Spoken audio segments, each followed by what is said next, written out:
This is lesson 64, VHDL example 39.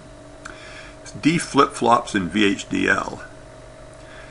Now in the last two lessons we saw how to implement an edge-triggered D flip-flop using NAND gates.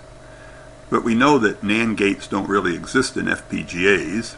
The FPGAs have hundreds or even thousands of flip-flops already built in. So the question is, how do we get VHDL to implement these flip-flops in our circuits? Well, this is how to do it. Here is an entity called D flip-flop. We have a clock and clear in and D in and Q out. So we make a process called clock and clear in the sensitivity list. And then we say if clear equals 1, then Q gets 0. So this is an asynchronous clear, because you see if clear changes and it changes to 1, then Q immediately gets set to 0 independently of what the clock is doing. Then we say else if, and we can say rising edge of clock. This means, this is a function which means the rising edge of the clock, then Q gets D. Well, that's just the behavior, remember, of a D flip-flop. So remember, a D flip-flop, on the rising edge of the clock, Q gets D, which is just what we're saying here.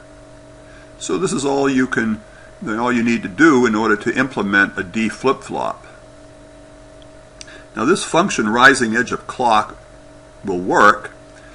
It turns out for historical reasons we normally don't use it.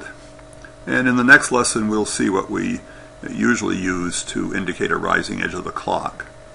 But let's try simulating this VHDL program to see that it in fact produces a edge-triggered D flip-flop. Here's clock.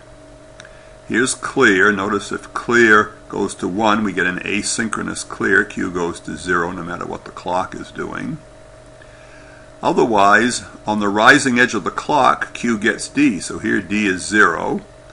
D goes to 1, so on the next rising edge of this clock, Q gets D.